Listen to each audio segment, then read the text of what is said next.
Party का stand तो clear है, लेकिन आपकी पार्टी के अध्यक्ष जब स्पीच दे रहे थे तो उम्मीदें जता रहे थे कि वाटरलू साबित होगा। कौन सा वाटरलू? अरे मैं एक नया वर्ड दे रहा हूँ, केक वॉक साबित हुआ ये।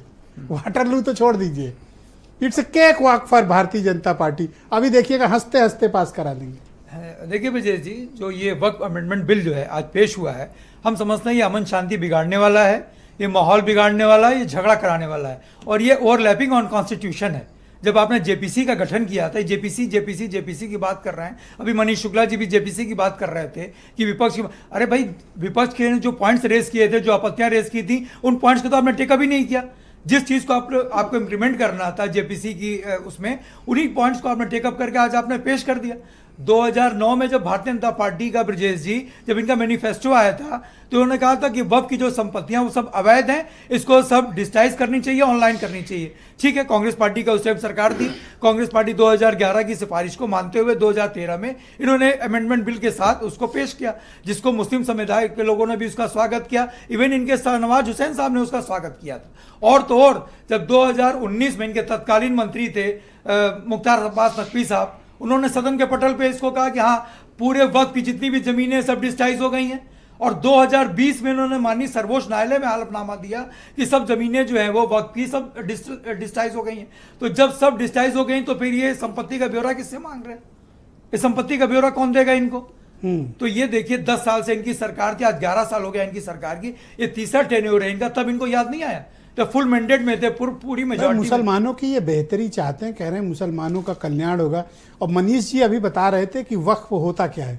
कितनी अच्छी बात मनीष जी कह रहे हैं, मतलब मनीष जी बता रहे हैं मुसलमानों को उनको कि भाई वक्फ क्या होता है। उनको पूरी तरह देखिए अभी जानकारी नहीं है। मुसलमान परेशान है कि मनीष जी को उनके बारे में उनसे ज्यादा पता है। देखिए ब्रजेश जी, पहले तो ये हिंदू, आपको ये बात चिंता नहीं देती? ये देखिए, अगर मुसलमानों के बारे में वही जान लेंगे तो आप लोग क्या करोगे? हम आपको बता रहे हैं, हम कह रहे हैं कि पहले हिंदू मुस्लिम में लड़ाई लड़ाते थे ये, फिर हिंदू से लड़वाने लगे, अब मुस्लिम में लड़ाई कराने का काम कर रहे हैं। जो हमारे महाकुंभ में स्टैंपेड हुआ, आज तक आंकड़ा नहीं दे पाए, क्या वो हिंदू नहीं थे या वो सनातनी नहीं थे?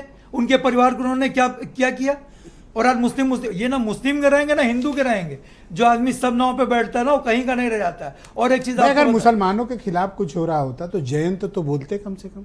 उसका परिणाम इनको आगे दिखेगा। जो भी लोग हैं ना, आने वाले समय में इन लोगों को खुद परिणाम भुगतना पड़ेगा उस चीज का। आप उकसा रहे हो मुसलमानों को उनके खिलाफ। मैं किसी को नहीं उकसा रहा हूं, ये बात हिंदू मुस्लिम की है ही नहीं, ये बात हिंदू मुस्लिम की है ही नहीं। अगर आप गलत चीज लेकर के आओगे, देखिए बीजेपी की मंशा। सर 10 सेकंड बचे, समाप्त करो सर। 10 सेकंड हमको इतना कम समय देंगे सर? आप बोल चुके सर, 2.5 मिनट से बोल रहे हो, हमको इतना कम नॉन स्टॉप बोल रहे हो।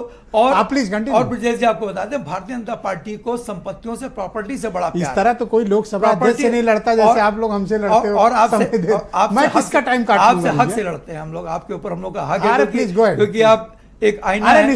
और आपसे बता दें, रहा सवाल संपत्तियों का, हमारे भाई बैठे हुए एसबीएसपी के प्रवक्ता हैं, इन्हीं के माननीय राष्ट्रीय अध्यक्ष जी ने सोनभद्र में कहा था, मंत्री रहते जो जमीन सरकारी है वो जमीन हमारी है। तो अब आप समझ लिये उसके ऊपर तो विचारों का नहीं तो उस पर तो कुछ तो इनकी मंशा देख। अब आप इनकी मंशा, ये कौन सी गलती है? अब ये कौन सी गलती है? ये कौन सी गलती है? मैं इनकी मंशा, मैं इनके सरकार, देखो राजभर जी को स्पेस में देता हूं। मैं ब्रजेश जी, मैं इनकी मंशा पे मैं आपको बता रहा हूँ, ये 10 साल से अमेंडमेंट नहीं लेकर के आई है और उसके बाद आज इसलिए लेकर के आपने तो अपना फर्ज निभा दिया ना मुसलमानों के लिए।